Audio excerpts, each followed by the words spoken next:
recordaba, hablando de las maestras, del colegio, y que volaba mi primaria, eso fue en primer grado, fue traumático para mí, esos primeros días. Hay una maestra, antes en esa época, no hace mucho, no se pasaba por preparatoria, sino primer grado de una vez. Y bueno, yo me acuerdo que ya en la salida, ya nos formaban en fila para salir, todo era ordenado, eso no era desorden, mi hermano. Eso no tenía que estar bien ordenadito, tenía que estar guardar la fila, tenía que estar calladito al salir, calladitos. Pero resulta que siempre hay un bochinchero y uno le agarra y entonces no me acuerdo qué fue lo que dijo, hizo ruidos, hizo algo así, y la maestra, ¿quién fue? ¿Quién fue? Y nadie habló. Y resulta que ha agarrado la maestra y desde el primero, yo era el penúltimo, y ya le da un cocotazo a cada uno, desde el primero hasta el último, que eso me quedó, pero bueno, ese ardor en la cabeza del cocotazo que me dieron. Eso era cocotazo, y aparte que la maestra tenía un anillo de este tamaño, aquí en la mano, y eso sonó ¡pac! Eso fue duro, hermano, y eso era tampoco sin derecho de reclamo, ¿no? La maestra era la autoridad, como hemos hablado en otras cosas. Pero por uno, allí, pagó toda la fila. Y también me hace recordar un torneo que hubo en México en el 2022. Un delantero fingió una falta dentro del área para lograr un penal, pero la cámara demostraron que fue una alta simulación y la FIFA lo sancionó con 5 partidos. Pero sin embargo el equipo también se vio afectado porque le faltaba allí su estratega, le faltaba allí su titular, le faltaba allí su capitán, y se vieron afectados también. En el Tour de Francia, eso es ciclismo, en el Tour de Francia hubo una persona que fue legendaria, llamado Lance Armstrong. Lance Armstrong, oye, ese tipo y con el equipo nadie se lo ganaba, siempre llegaba, hasta que se descubrió que el tipo se dopaba y lo hacía de una manera que no lo descubrían así por así, pero cuando lo descubrieron, perdió los 7 Tours de Francia que había recorrido. No sé si le quitaron el premio o lo que le habían dado, y sus compañeros también se vieron afectados porque era un equipo que estaba en una representación del equipo. Así que se afectó todo el equipo. ¿Ya que no lleva esto? Como ya se había hablado unas semanas atrás, que íbamos a hablar de este personaje que vamos a ver hoy, precisamente, que es Acán. Vamos a hablar sobre Acán en Josué 7, pero esto viene a raíz de que como de repente, por no seguir las reglas dentro de un equipo, llevándolo al mundo, a las cosas, a los deportes, no seguir la regla uno puede afectar todo el equipo. Por eso que la prédica de hoy se llama el costo de la culpa. El costo de la culpa. Y tiene que ver como un equipo que somos cada uno de nosotros. Y más allá que un equipo, somos un cuerpo, la iglesia. Un cuerpo. Donde si uno se ha afectado, se afectan todos. Pero ya vamos a ver en qué está afectado y vamos a ver cuál es ese costo de la culpa también. Vámonos a Josué 7.1, voy a dar algunos versículos nomás. Dice, pero los hijos de Israel cometieron una prevaricación en cuanto al anatema, porque Acán, hijo de Carmi, hijo de Zacri, hijo de Sera y de la tribu de Judá, tomó del anatema y la ira de Jehová se encendió contra los hijos de Israel.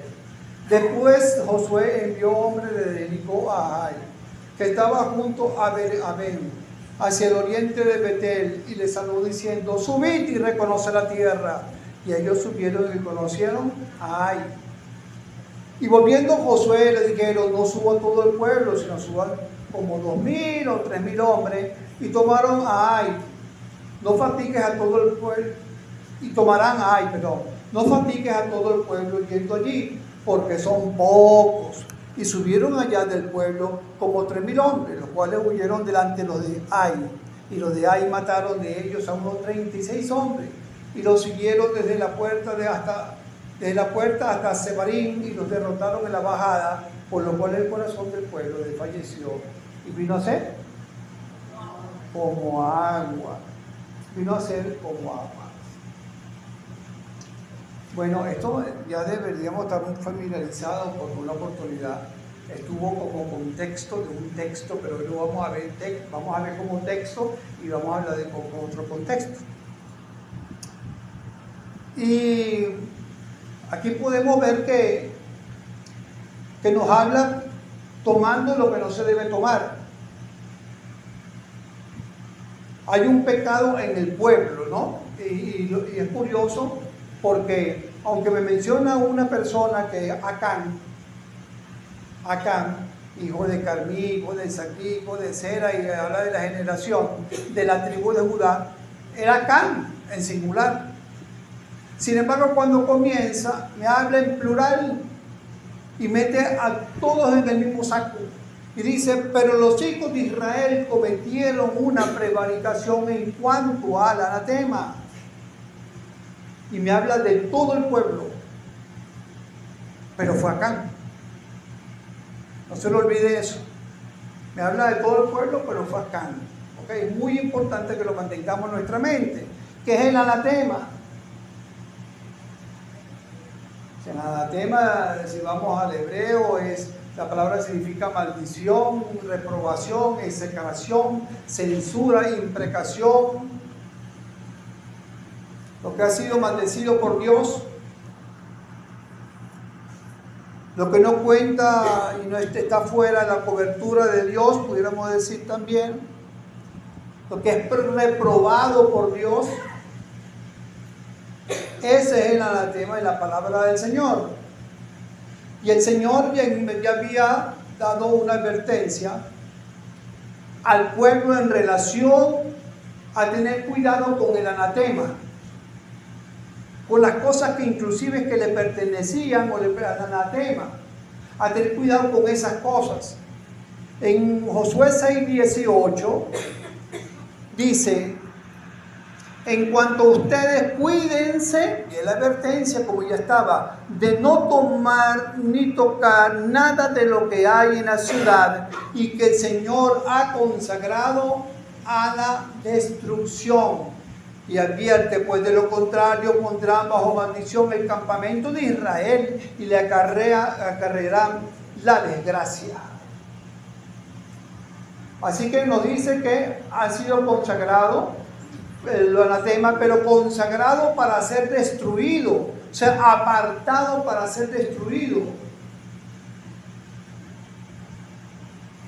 Y esto no está muy lejos, pues, de lo que va a suceder en relación a aquellos cuando el Señor venga y no hayan, pues, tomado la decisión de recibir a Jesús en su corazón, no hayan tomado la decisión de ponerse a cuenta con el Señor, no hayan tomado la decisión de ponerse en vez de espaldas a Dios, espaldas al pecado, porque dicen que ellos también van a ser reservados para la destrucción. Así que como el Antiguo Testamento, en el Nuevo Testamento nos habla de eso, en 1 Tesalonicenses 5:2 al 5:4. Nos viene hablando de lo mismo, porque ¿qué es lo que pasa?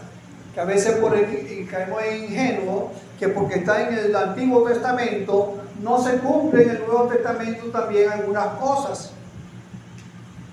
Y dice en el 1 Tesalonicenses 5:2, Porque vosotros sabéis perfectamente que el día del Señor vendrá, así como ladrón en la noche, que cuando digan paz y seguridad, entonces vendrá sobre ellos, ¿qué? Destrucción repentina como los olores de la mujer encinta, y no escaparán. A vosotros, hermanos, no estáis en tinieblas para que aquel día os sorprenda como ladrón. Vemos entonces que había una culpa también compartida que habla aquí el Señor en el 6:18 y que es lo mismo que estamos viendo en el capítulo 7.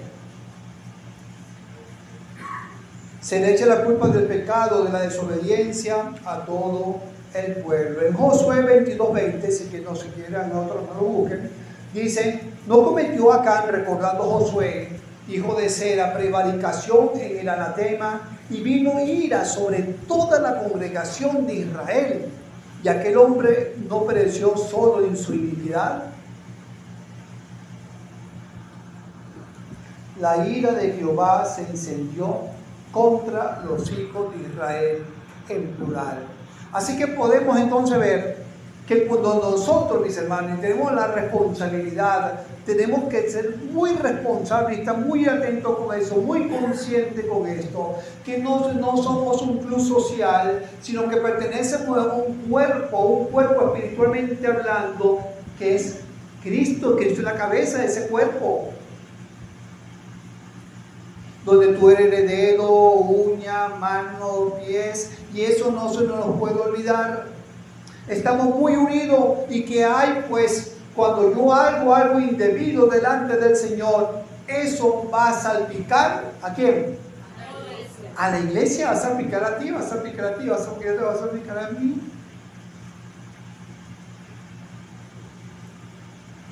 Por ejemplo, en Génesis 3:6-7 vemos cómo el pecado de Adán y Eva trajo la caída de toda la humanidad. En Romanos 5:19 dice: porque así como por la desobediencia de un hombre los muchos fueron constituidos pecadores, así también por la obediencia de uno los muchos serán constituidos justos.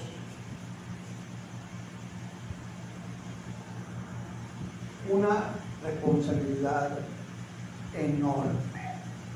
Sentirnos como iglesia, entender que nuestra cabecita tengamos ese entendimiento de lo que somos en Cristo, esa individualidad que teníamos en el mundo, que andábamos nuestras anchas irresponsablemente, bueno, me llevo a que esté por el medio. Cuando venimos a Cristo ya no es así, o no debería ser así. Debe haber un cambio de actitud, y no solamente pensar en mí, sino pensar en un todo en la iglesia. Pero ellos tuvieron un problema aquí, volviendo acá a Josué 7. Tuvieron la confianza en ellos mismos. Dicen en Josué 7:2-3, después Josué envió hombres desde Jericó a Jai, que estaba junto a Bet-Aven, hacia el oriente de Betel, y les habló diciendo: subid y reconoced la tierra. Y ellos subieron y reconocieron a Ai. Y volvieron a Josué y le dijeron: no suba todo el pueblo, tranquilo chicos, no suba todo el pueblo, sino suban como 2,000 o 3,000 pues, hombres, y tomarán a Ai. No fatigues a todo el pueblo yendo allí, porque son pocos, la tenemos ganada ya, pues. Hay más chicos, ya 5 si quieren. Estaban sobrados según ellos. Eran muy pocos los que estaban ahí, y el ejército pues de Israel era bastante, era suficiente. Y eran hombres diestros aparte de esto. Estaban preparados, pensaban ellos para la lucha. Tenían el mismo ejército de la batalla anterior. No había razón para perder la batalla, mucho menos después de esa enorme victoria en Jericó, donde se cayeron esos muros y vieron el poder de Dios obrando de una forma maravillosa, y esas murallas que eran impenetrables pudieron entrar, mucho menos después de esa gran victoria. Pero a veces que después de una gran victoria pueden venir cosas pequeñas, y por confiar con nosotros, por no consultar a nuestro Señor, por tener esa presunción nosotros allí y confiar y no buscar a nuestro Señor en oración para consultar, entonces vienen esas cosas pequeñas y hace cosas grandes en nuestras vidas. No fatigues a todo el pueblo, tranquilo. Cuando pasaron al Jordán, Dios le dio palabra. Cuando atacaron a Jericó, Dios le dio palabra y dirigió absolutamente lo que tenían que hacer. Cuando fueron a defender a Gabaón, Dios le dio palabra. Pero aquí, Dios no le dio palabra porque no consultaron. Uy, esos pequeños detalles que se nos pueden escapar pueden ser muy importantes y arruinar muchas cosas. Muchas cosas. Dice en Eclesiastés, cuidado con las zorras pequeñas que echan a perder las viñas. No son las grandes, sino las pequeñas que echan a perder las viñas. Ahí era un pequeño enemigo. Subestimaron al enemigo. Y el enemigo de nuestras almas también, no hay que subestimarlo, como he dicho en otras oportunidades. Toma fuerza y se hace grande, ¿saben cuándo? Cuando hay pecado. El enemigo se hace grande, se hace poderoso cuando hay pecado. Cuando el pueblo de Dios se mantiene a raya de esas cosas y se mantiene haciendo la voluntad de Dios, está chiquitico, no tiene cómo atacar, no tiene nada que hacer, está vencido completamente.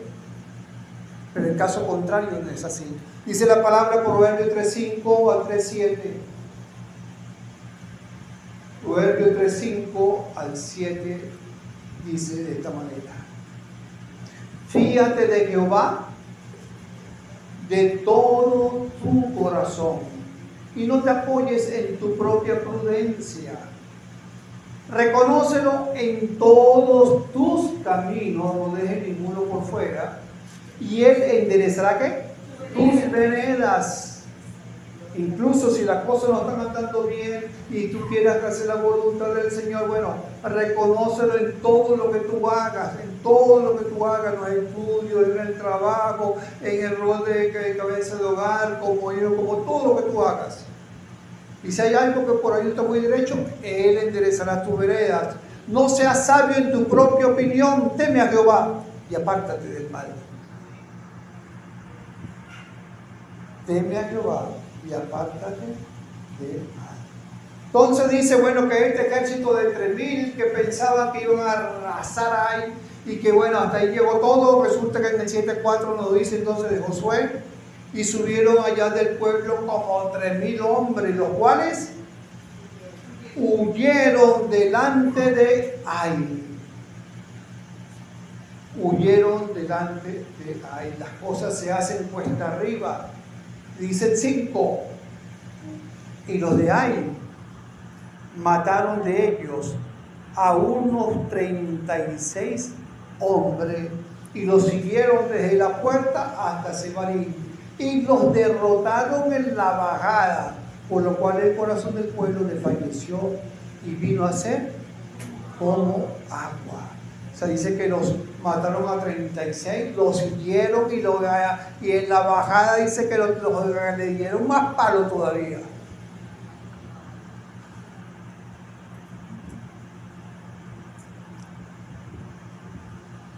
Dice, dijo alguien por allí, la desobediencia es el camino más corto hacia la derrota. La desobediencia es el camino más corto hacia la derrota.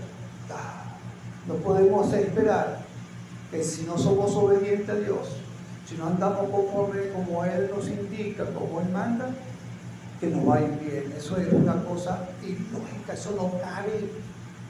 Eso no aparece en la palabra, ni de Génesis de Apocalipsis. Eso es falso, falso de lo falso. Vemos que había un costo del pecado de Acán, un costo, Acán le dio la espalda a las bendiciones de Dios. Le dio la espalda a las bendiciones de Dios con su decisión por el pecado, porque todo comienza, ya sabemos, ¿no?, por la decisión. Todo es una decisión por el pecado. Le dio la espalda a lo que Dios había ordenado, la palabra que había dado, que se cuidaran del anatema. Le dio la espalda no solamente a Dios, le dio la espalda a su pueblo. Aún a sus seres queridos le dio la espalda.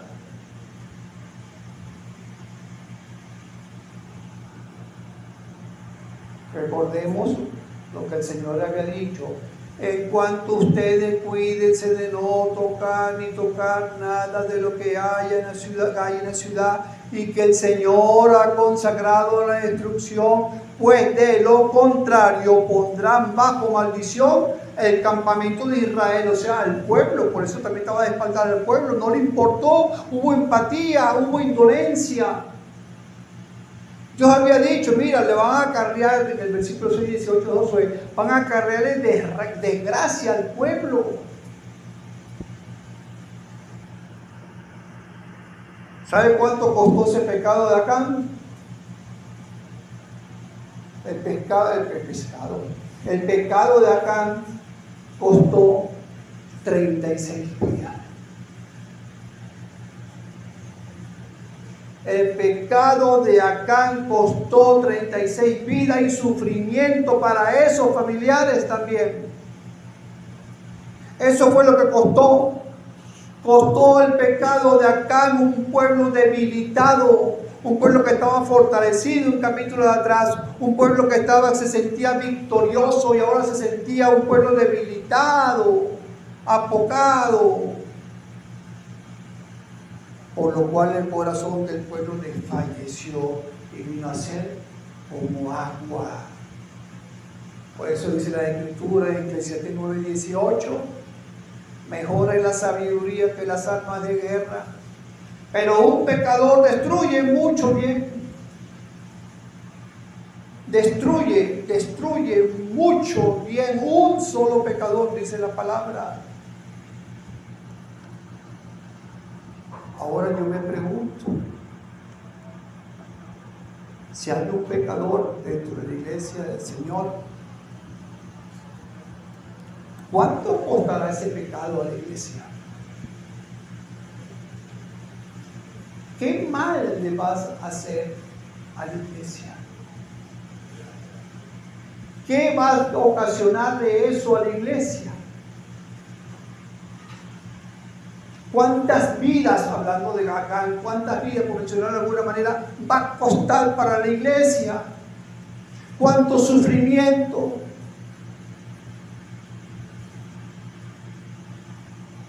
Por eso, mi hermano, nosotros siempre debemos examinarnos, debemos revisarnos. Dice la palabra del Señor de que dice que este sin pecado hace mentiroso a Dios. Cuando todos somos pecadores. Solamente que podemos ponernos a cuenta con el Señor cuando entendemos y vamos al Señor y estamos en esa lucha y nos mantenemos con la guía de la palabra del Señor, con la orientación del Señor, con la oración, buscando una relación con el Señor estrecha para mantenernos. Pero todos tenemos luchas, todos. La diferencia está en los que ceden y en los que se mantienen. Pero los que ceden traen mal a la iglesia. ¿Cuánto costará tu pecado? Llámese pecado, como hablábamos en la clase la semana pasada, pecado blanco, eso no existe, o mentiras blancas, o mentiras negras, o el pecado que sea, o muy pequeño que nosotros podamos pensar que es. Si es pecado, es pecado. En estos días sobre todo que vamos a comenzar ya la Semana Santa, hay un personaje que se habla mucho, que por supuesto no es nuestro Señor Jesucristo, ¿verdad? El Señor Jesucristo se habla todo el tiempo, lo tenemos, ¿verdad?, en nuestra boca. Pero hay uno que sale mucho en estos días. ¿Cómo es? ¿Quién es? Judas. De Judas se habla bastante y se le acusa, nos volvemos jueces y dice, ese Judas hay que hacerle esto, mira cómo le hizo eso al maestro y mira todo lo demás, y se hace muy popular la quema de Judas, que la usan para pedir platica. Y la quema de Judas, sí, quema ese canalla y quémalo allá y ponlo aquí, ponlo allá, y hasta le dan patadas y todo, la quema de Judas. Pero Judas, ¿sabe lo que hizo? Hizo como Acán, porque lo que él hizo tuvo un precio, y fueron 30 monedas.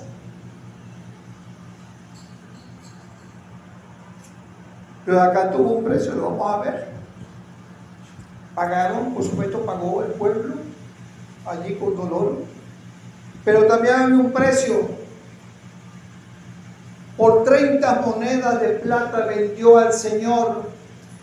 ¿Por cuántas monedas a veces podemos también vender al Señor?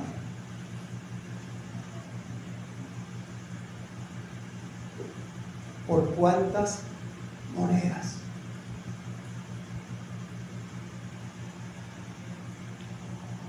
Somos más que vencedores, dice la Escritura, mis hermanos, si no nos dejamos vencer por el pecado. Seguimos entonces en el 7 al 10. Vemos que hay un modelo de aquí, una oración que es incorrecta. Búsquenla allí, Josué 7.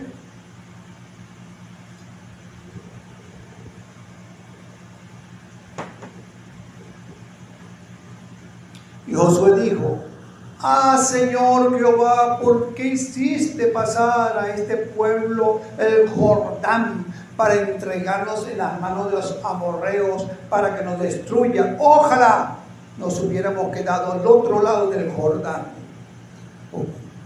Ay, Señor, ¿qué diré ya que Israel ha vuelto la espalda delante de sus enemigos? Porque los cananeos y todos los moradores de la tierra oirán y nos rodearán y borrarán nuestro nombre sobre la tierra. Y entonces, ¿qué harás tú a tu grande nombre? Y Jehová dijo a Josué, levántate. ¿Por qué te postras así sobre tu rostro? Ya en esta oración no solamente estaba culpando a Dios, estaba quejando porque no sacaste y todo lo demás. Y ya en esta oración se veían vencidos. Se veían acabados, se veían arruinados, pero bueno, hecho nada. Porque no fue una oración de queja. No fue una humilde consulta. No fue humildemente buscando la dirección del Señor.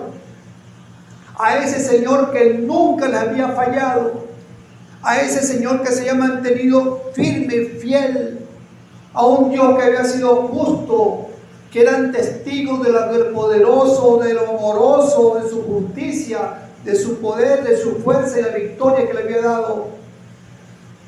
Pero basta un momentico, o algo en que nosotros pensamos que el Señor no nos está escuchando, o que no nos da la victoria, para que entonces comencemos también a ser como Josué y a quejarnos,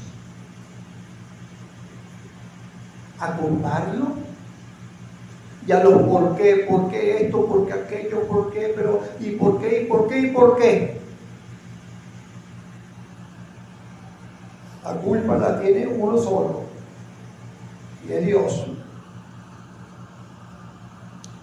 Pero Dios había prometido, mi hermano, mira, por eso lo importante de aferrarse a las promesas del Señor y que nada ni nadie nos mueva de su palabra, que nada ni nadie nos mueva de sus promesas.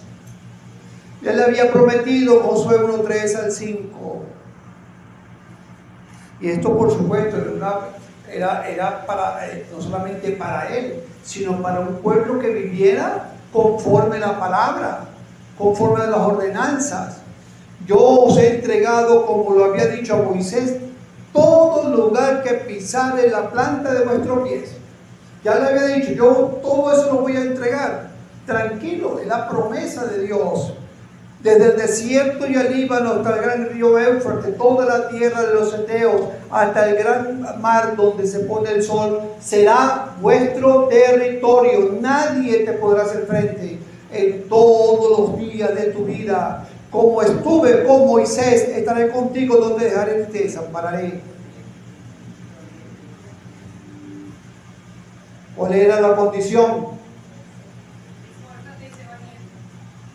Esfuérzate y sé valiente. Y también dice en el 7, sé valiente para cuidar de hacer ¿a qué? Conforme a toda la ley. Conforme a toda la ley. Esfuérzate, la parte que nos corresponde. Esfuérzate, sé valiente, muy valiente, no solamente valiente, muy valiente. Para cuidar de hacer conforme a toda la ley. Fíjense, tenía un propósito, ser muy valiente, pero ¿para qué?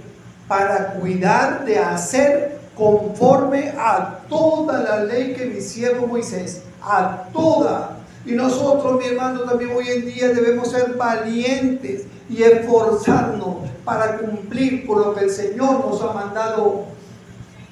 Todo tiene un esfuerzo. Tiene un esfuerzo de salir a trabajar, tiene un esfuerzo de estudiar, tiene un esfuerzo de atender a los muchachos, tiene un esfuerzo de hacer la comida, todo tiene un esfuerzo.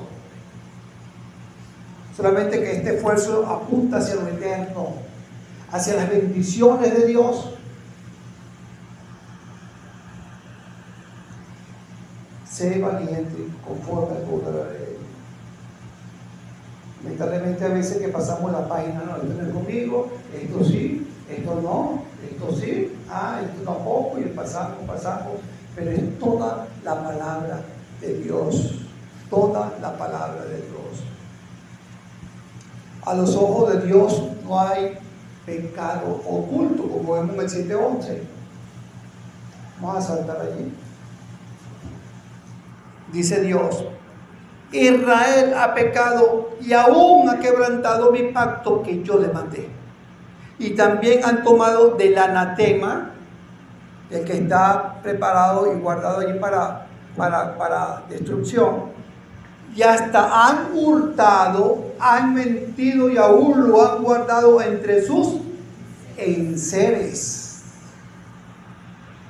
Fíjense que aquí nos muestra en este versículo que un pecado llega a otro. Han tomado, han hurtado, han mentido y lo han guardado. O sea, esto es un pecado con con premeditación, con todo el corazón, con toda la intención de lo que estaba haciendo. Ahora, ¿no sabían ellos esto? Porque pudiera ser, pero bueno, yo no sabía que eso lo decía la palabra. Yo no sabía, Josué, que eso lo había dicho el Señor. Yo no estaba en ese momento que leyeron la ley. Pero la cuestión es, si usted va en el carro y esa luz está roja y usted no sabe que eso está rojo, piensa que está en verde y lo ve por ahí el policía, ¿qué pasa?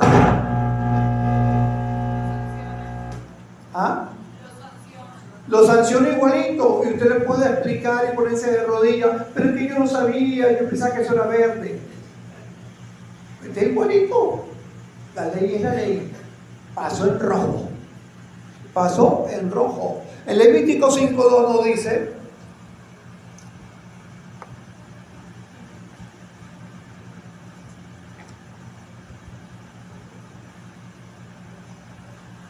asimismo, la persona que hubiere tocado cualquier cosa inmunda, sabe que estaba prohibido tocar muerto, animal muerto, lo que sea muerto, y más que todo también el Señor, pues, porque estaba resguardándolo a ellos una contaminación.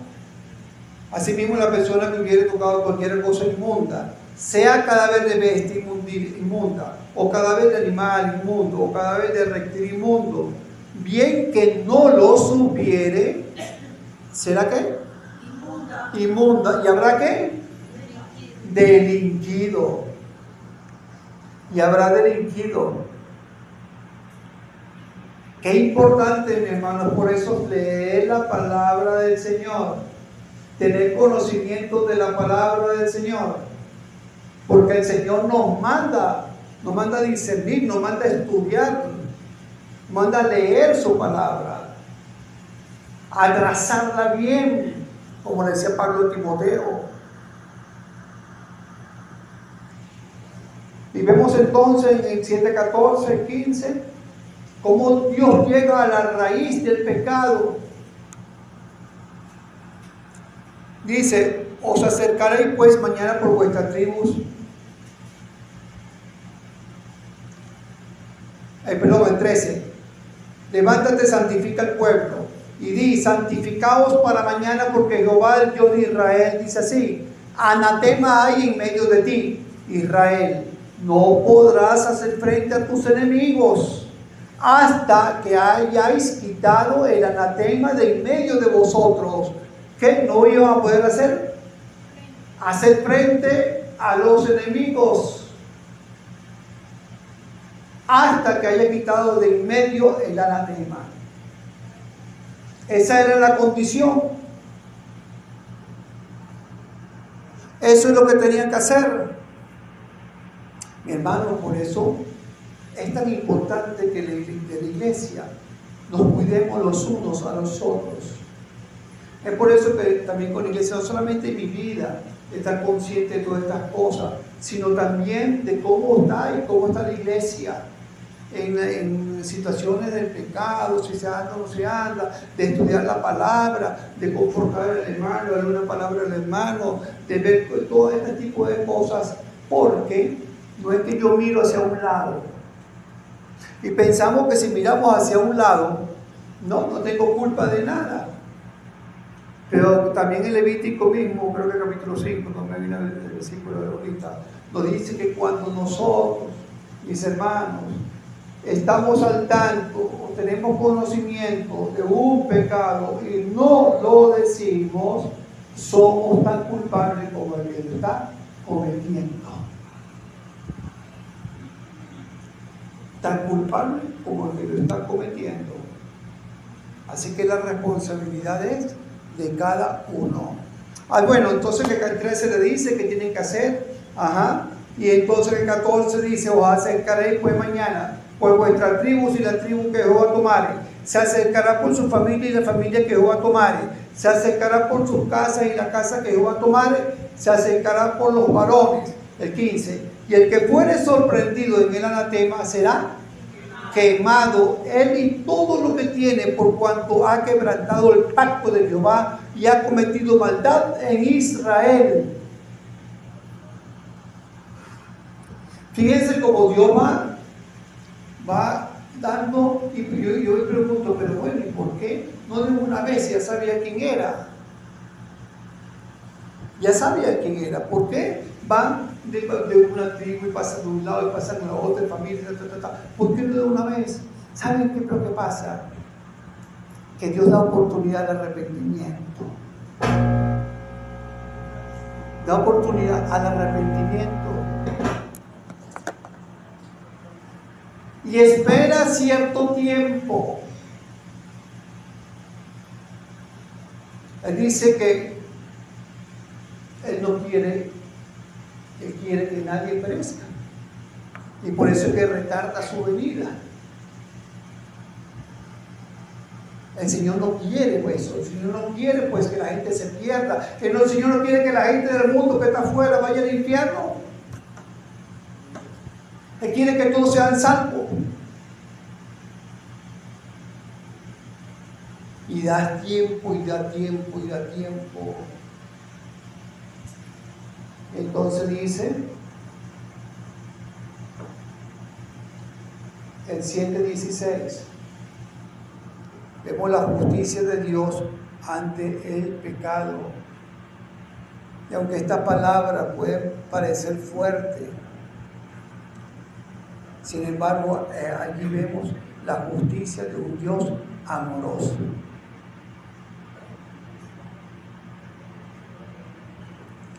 Josué pues levantándose de mañana hizo acercar a Israel por sus tribus y fue tomada la tribu de Judá, y haciéndose acercar a la tribu de Judá fue tomada familia de los de Sera, y haciendo luego acercar a la familia de los de Sera por los varones fue tomado Sadí, hizo acercar su casa por los varones y fue tomado Acán, hijo de Carmi, hijo de Sagdi, hijo de Sera de la tribu de Judá.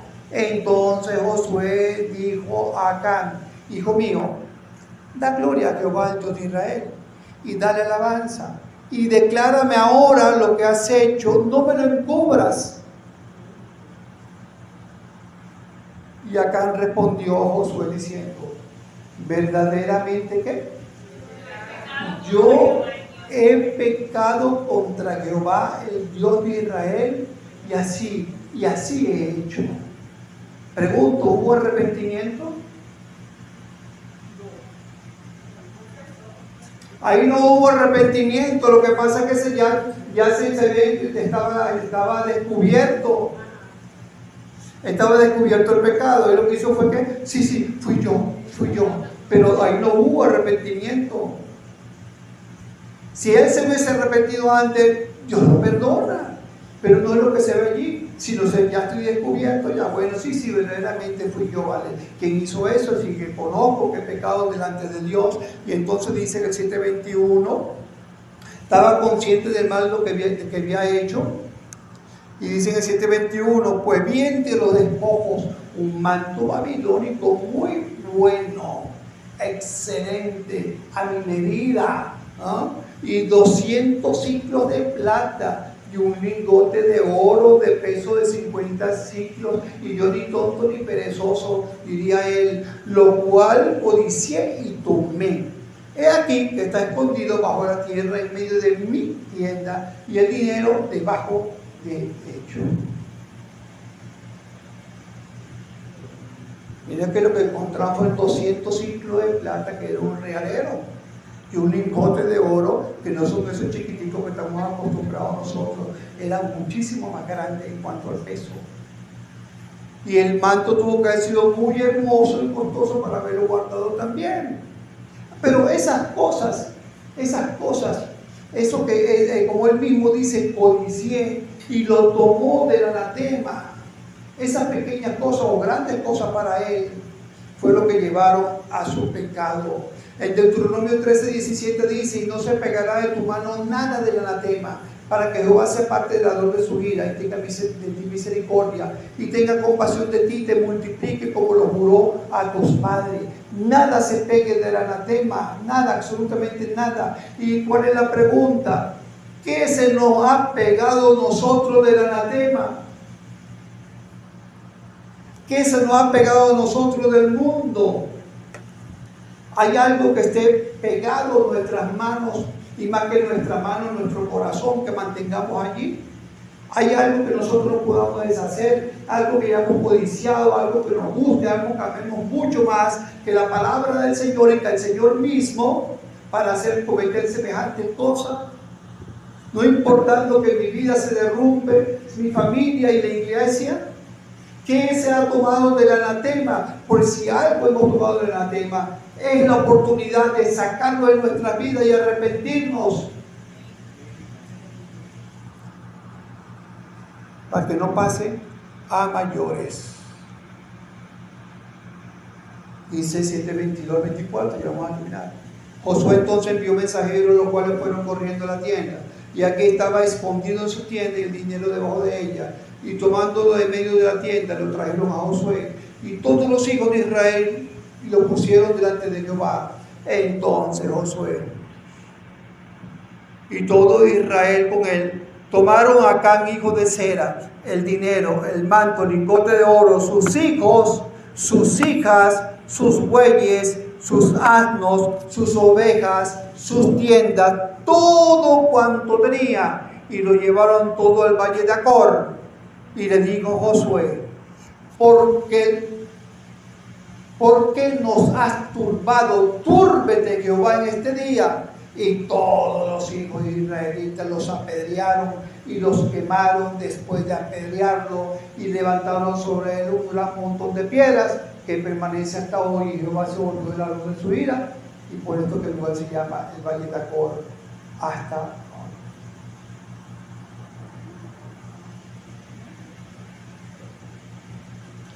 Qué triste final. Una advertencia. ¿Acaso me hizo una advertencia? Yo me pregunto qué iría a comprar ese hombre en pleno desierto, con tanto oro y con tanta plata. Pero la codicia, el querer una cosa y no poner control, no tener el dominio sobre mí, dominio sobre mi corazón, no poner primero mi mente en el Señor antes de actuar. Pero no solamente en el Señor, también hay un pueblo que es el pueblo del Señor al que yo me comunico. Y qué triste que la gracia, la redención que tenemos nosotros tuvo un costo que se llama Cristo, su sangre derramada, pero que también hay un costo cuando nosotros pecamos, y quien lo cobra es la iglesia, porque se perjudica, que se le pasa factura también, es la iglesia. Debemos cuidarnos, debemos entender que el pecado lleva a la derrota primeramente en mi vida, pero eso se extiende así como la bomba atómica. Fluye, un átomo que pega con el otro átomo, fluye. No nos confiemos en nosotros mismos también, de nuestra vida espiritual, de que estamos chéveres, que me la sabemos toda más una, y dependamos del Señor, de la dirección, dependamos todos los días, aún en las cosas insignificantes que nosotros puede ser para nosotros, pero que debemos también consultarla, porque eso nos habla de una dependencia del Señor. Y debemos depender todo el tiempo del Señor. Cuando entendemos que aquí se libra una batalla espiritual y que hay alguien que está viéndonos para agarrarnos, para acabarnos, para destruirnos, y cuando nosotros agarramos como acá y le damos una ventanita, viene él y hace desastre. Guardémonos, mis hermanos, mis hermanas, porque al guardarnos nosotros, estamos guardando nuestra familia, estamos guardando la iglesia. Y si hay alguien acá que va a escuchar en YouTube que no conoce al Señor, hoy es el día de salvación, dice la palabra. Te invito a que vengas a los pies de Jesús, que reconozcas tus pecados, que reconozcas que estás rebelde delante de Dios, que estás en espaldas a Dios, y que eso no te va a llevar a ningún bien. Arrepiéntete de tus pecados, confiesa tus pecados, dice la palabra que Él es justo para perdonar nuestros pecados y limpiarnos de toda maldad. Y Él te perdonará, y junto con eso recibirás también el regalo de la vida eterna.